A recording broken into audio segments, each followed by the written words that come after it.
नमो अर्हन्ताणं नमो सिद्धाणं नमो आयिर्याणं नमो वज्रायाणं नमो लोये सव्यसाहुणम्। आज से इष्टोपदेश ग्रंथ प्रारंभ कर रहे हैं, जो कि आचार्य पूज्यपाद स्वामी द्वारा विरचित है। अभी हमने समाधि तंत्र को पढ़ा और उस समाधि तंत्र के माध्यम से बहिरात्मा, अंतरात्मा और परमात्मा के स्वरूप को जानने का प्रयास किया। अब हम इस इष्टोपदेश में इष्ट यानी आत्मा के स्वरूप का जो परिचय है उसको जानेंगे और इसमें गाथाएं 51 छंदों के माध्यम से आचार्य पूज्यपाद स्वामी महाराज ने अध्यात्म सागर को गागर में भर देने की कहावत को चरितार्थ किया है।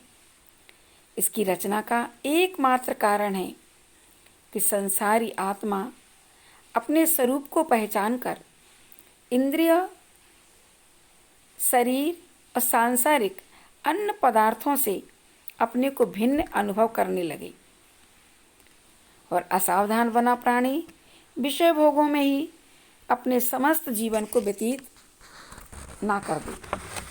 इस ग्रंथ के अध्ययन से आत्मा की शक्ति विकसित होती है और स्वात्मानुभूति के आधिक्य के कारण मान, अपमान, लाभ, अलाभ, हर्ष, विषाद आदि में समता भाव उत्पन्न होता है। संसार की यथार्थ स्थिति का परिज्ञान प्राप्त होने से राग, द्वेष और मोह की परिणति घटती चली जाती है। इस लघुकाय ग्रंथ में समय सार की गाथाओं का सार अंकित किया गया है और आचार्य पूज्यपाद स्वामी महाराज की शैली बहुत ही सरल रही है। ग्रंथ के प्रारंभ में आचार्य भगवंत सर्वप्रथम मंगलाचरण करते हैं। प्रथम कारिका में आचार्य पूज्यपाद स्वामी महाराज ने सर्वप्रथम परमात्मा को नमन किया, क्योंकि जो जिस गुण की प्राप्ति की भावना करता है वह उन्हीं गुण युक्त परमात्मा को नमन करता है।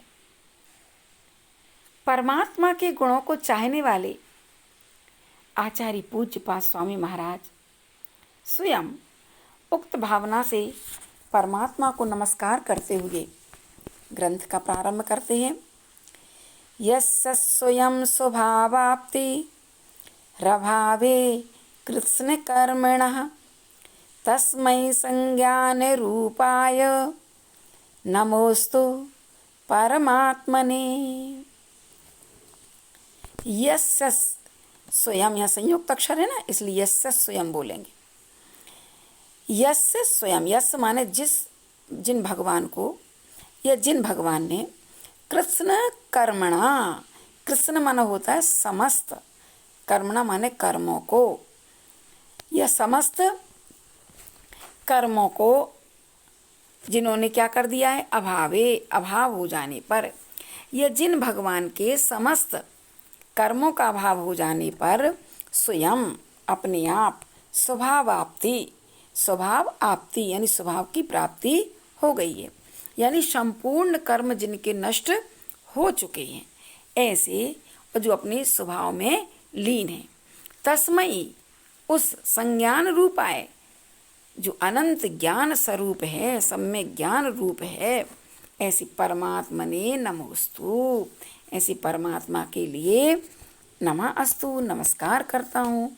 ठीक है, यहाँ पर आचार्य भगवंत ने बहुत अच्छे तरीके से उन परमात्मा को नमस्कार किया है जो संपूर्ण कर्मों से रहित है, यानी सिद्ध परमात्मा को नमस्कार किया है। इसका पद्यानुवाद आचार्य भगवंत ने लिखा है। जिस जीवन में पूर्ण रूप से सब कर्मों का विलय हुआ, उसी समय पर सहज रूप से स्वभाव रवि का उदय हुआ। जिसने पूर्ण पावन परिमल ज्ञान रूप को वर्ण किया। बार बार बस उस परमात्म को इस मन ने नमन किया। को इस मन ने नमन किया। आचार्य भगवंत ने इष्टोपदेश के छंदों का पद्यानुवाद ज्ञानोदय छंद में किया है और समाधि तंत्र का पद्यानुवाद वसंत तिलका छंद में किया था। तो यहाँ पर आचार्य भगवंत ने बहुत अच्छे भावों से पद्यानुवाद यानी पूरा ज्यों का त्यों मूल गाथा छंद के भावों को लिया है। देखो यहाँ पर आचार्य भगवंत लिख रहे हैं, आपने नाम सुना होगा आचार्य कुंद कुंद भगवान का। आचार्य कुंद कुंद भगवान ने 84 पाहुड़ लिखे हैं, लेकिन अभी वर्तमान में तो बहुत कम पाहुड़ देखने को मिले हैं। लेकिन आचार्य कुंद कुंद देव ने प्रायः अध्यात्म प्रधान ग्रंथों की रचना की है। उन्हीं के आध्यात्मिक साहित्य का अनुकरण करते हुए आचार्य पूज्यपाद स्वामी जी ने भी सारभूत अध्यात्म को यानी इष्टोपदेश ग्रंथ की कारिकाओं में लिपिबद्ध किया है। सूझो, आचार्य कुंद कुंद स्वामी ने साक्षात अध्यात्म को प्रदान करके समय सार आदि ग्रंथ की रचना की, तो जबकि आचार्य पूज्यपाद स्वामी महाराज ने अध्यात्म की नीतियों को प्रदान करके, यहाँ उन्होंने अध्यात्म को प्रदान किया था और यहाँ अध्यात्म की नीतियों को प्रदान करके ग्रंथ की रचना की है। इसलिए हम इस ग्रंथ के माध्यम से सीखेंगे कि भेद विज्ञान क्या है, स्वपर भेद विज्ञान को कैसे सीखें और भेद विज्ञान के साथ साथ अध्यात्म को कैसे पहचानें इत्यादि प्रश्नों के उत्तर आचार्य पूज्यपाद स्वामी महाराज के साहित्य में बहुत अच्छे से मिल जाया करते हैं। इस इष्टोपदेश नामक लघु ग्रंथ सबसे छोटा ग्रंथ है, 51 छंदों द्वारा 51 अध्यात्म तत्व का वर्णन किया है। किसी भी ग्रंथ के लेखन पठन पाठन के पूर्व में आचार्य भगवंत हमेशा मंगलाचरण करते हैं। ये उनकी प्राचीन परंपरा रही है, चाहे वो निबद्ध मंगलाचरण करें चाहे अनिबद्ध। निबद्ध का मतलब लिख करके और अनिबद्ध का मतलब सिर्फ उच्चारण करके। तो आचार्य भगवंत ने मंगलाचरण किया और मंगलाचरण में आचार्य पूज्यपाद स्वामी महाराज जी ने परमात्मा को नमस्कार किया है। और वो परमात्मा कैसे है? जिन्होंने संपूर्ण कर्मों के अभाव होने पर स्वयं ही स्वभाव की प्राप्ति की है, उस सम्यक ज्ञान स्वरूप परमात्मा को नमन किया है। देखो यहाँ पर प्रथम चरण में 4 चरण होते हैं छंद के। ये तो अनुष्टुप छंद है, इसमें 4 चरण है। तो प्रथम चरण में यस्य स्वयं स्वभावाप्ति, आचार्य भगवंत यहाँ पर बता रहे कि देखो इसमें स्वयं शब्द आया है। स्वयं शब्द विशेष ध्यान देने योग्य, क्योंकि स्वयं का मतलब केवल ज्ञान स्वरूप परमात्म पद को जिन्होंने स्वयं प्राप्त किया है, यानी स्वयं के पुरुषार्थ से स्वयं की साधना के बल पर ही साध्य को साधा जाता है। अर्थात साधना के पथ पर चलकर स्वयं श्रम करके साध्य को प्राप्त किया जाता है। कितनी अच्छी बात कही। तो स्वयं में परमात्मा है, उस परमात्मा को उद्घाटित कौन करेगा? कोई दूसरा नहीं करेगा, स्वयं को ही करना होगा। स्वयं के अंतस में ही इस तरीके की शक्ति जागृत करना होगी, तभी हम अपने अंतस में छुपे हुए परमात्मा को अभिव्यक्त कर सकते हैं। देखो 2 प्रकार की शक्तियाँ होती हैं, एक निमित्त रूप की शक्ति होती है, उपादान की शक्ति। जब भी कार्य रूप में परिणत होगी तो उपादान की शक्ति ही अभिव्यक्ति होती है, लेकिन निमित्तों के माध्यम से, बिना निमित्त के उपादान शक्ति की अभिव्यक्ति नहीं होती है, लेकिन निमित्त उतना ही काम करता है जितना वह कर सकता है। लेकिन उपादान तो स्वयं कार्य रूप में परिणत हो जाता है।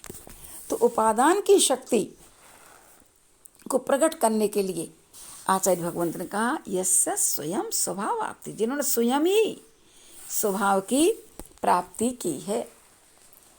इसलिए जिन्होंने स्वयं ही स्वभाव की प्राप्ति की है, ऐसा जब अपन सोचते हैं तो कहते हैं हम पर की निमित्त से करेंगे जरूर, लेकिन परिणाम तो स्वयं के ही होंगे। स्वयं के परिणामों से ही हमें आगे बढ़ना है। और स्वयं के परिणाम जब इतने उत्तरोत्तर निर्मल होते चले जाएंगे तो ये कर्म नष्ट होते चले जाते हैं। जब छपक श्रेणी मारते हैं ना साधक, तो कर्मों को नहीं देखता कि कितने कर्म निर्जीर्ण हो गए, वो तो अंतरंग में बस बैठ गए, बस विशुद्धि उत्तरोत्तर बढ़ती चली जा रही है। और क्रम सा सातिशय अप्रमत्त को लेकर के फिर अपूर्वकरण, अनिवृत्तिकरण और में पहुँच करके सारे मोहिनी कर्म को नष्ट कर दिया जाता है। जो सूक्ष्म किट्टी, बादर किट्टी सब कुछ करते हुए और पहुँच जाते हैं सूक्ष्म प्राय गुण स्थान में। सूक्ष्म लोभ को नष्ट करके पहुँच जाते 12वें गुण स्थान में। वो ये नहीं देखते क्या हो रहा है पीछे, वो तो आगे बढ़ते चले जाते हैं और कर्म पीछे पीछे खिसकते चले जाते हैं। और 12वें गुणस्थान में 3 घातीय कर्मों को नष्ट करके ज्ञानावरण, दर्शनावरणी और अंतराय को पहुँच जाते हैं 13वें गुणस्थान में और पा लेते हैं अनंत चतुष्टय, अनंत ज्ञान, अनंत दर्शन, अनंत सुख, अनंत शक्ति और अनंत चतुष्टय के धनी होकर के अरहंत पद को प्राप्त कर लेते हैं। और इसके बाद यदि तीर्थंकर परमेष्टि हैं तो समवसरण की रचना होती है। वहाँ पर 12 सभाएं लगती हैं, धर्मोपदेश देते हैं, दिव्य देशना कीर्ति है, अनेक भव्य जीवों का कल्याण करते हैं, क्योंकि वो मोक्ष मार्ग के नायक हैं, नेता हैं। और नेता बन करके सबको वास्तविकता से परिचय करा दिया करते हैं। और कुछ लोग सम्यक दर्शन की प्राप्ति करके श्रद्धान हो जाता है, किसी को ज्ञान सम्यक दर्शन के साथ में। और प्रभु का इतना प्रभाव रहता है उनके आभा मंडल ओरा में पहुंच करके तुरंत जिन लिंग धारण कर लेते, चारित्र को ग्रहण कर लेते और रत्नत्र के धनी होकर के समवसरण में बैठ करके आत्म साधना करते हैं। वो कहते हैं कि भगवान समवसरण में बैठ करके मोक्ष नहीं जा पाएंगे, लेकिन उनकी दिव्य देशना सुनते सुनते ऐसे साधु परमिष्टि अपने आप में लीन होकर के और मोक्ष चले जाते हैं। सोचो, भगवान तो जब भी मोक्ष जाएंगे तो समवसरण विघटित करके वो योग निरोध के लिए जाएंगे तब होगा, लेकिन वहाँ दिव्य धनी सुनते सुनते उनको मोक्ष हो जाता है। और जब मोक्ष हुआ तो सारे कर्म, कौन कौन से कर्म? द्रव्य कर्म, भाव कर्म और 9 कर्म बिल्कुल आत्मा के प्रदेशों से जुदा हो जाते हैं और स्वाभाविक आत्मा के प्रदेशों में जो अनंत गुण है वो सारे के सारे प्रकट हो गए और अनंत गुणों की अनुभूति करते हुए, अनंत सुख का आनंद लेते हुए, अपूर्व आनंद लेते हुए अनंत काल व्यतीत कर लेते। ऐसे परमात्मा को यहाँ पर आचार्य पूज्यपाद स्वामी नमस्कार कर रहे हैं, जो सर्वोत्तम है। 4 मान कर्मों से बिल्कुल जिन्होंने पृथक कर दिया, कृत्स्न कर्मणा, सारे कर्म जिन्होंने अलग कर दिए, ऐसे परमात्मा यानी सिद्ध परमेष्टि को यहाँ पर आचार्य भगवंत ने नमस्कार किया है। सोचो, क्योंकि जिन्हें सिद्धों की पाने की लालसा होती, सिद्धत्व बनने की अंतरंग में एक बात कहना चाहिए कि अंतरंग में अति प्रेम उत्पन्न हो रहा कि मुझे अपनी आत्मा को सिद्धत्व बनाना है, तो वो सिद्धों को ही नमस्कार करें, क्योंकि जो जिसको पाना है वो उनका ही गुणानुवाद करता है। ऐसे आचार्य पूज्यपाद स्वामी सिद्धत्व पद को ध्यान में रख करके अपनी आत्मा को शुद्ध करने का भाव रख करके उन्होंने ऐसे शुद्ध और सिद्ध परमात्मा को नमस्कार किया है। तो ऐसे पूज्यपाद स्वामी महाराज का लक्ष्य देखो कितना अच्छा है, ऐसी अपने जीवन का लक्ष्य बनाएं और अपनी आत्मा को शुद्ध और सिद्ध बना करके, शुद्ध और सिद्ध का लक्ष्य बना करके और इस तरीके से अपन इस ग्रंथ को पढ़ेंगे तो नियम से हम अपने जीवन में बहुत कुछ उपलब्धियां कर लेंगे।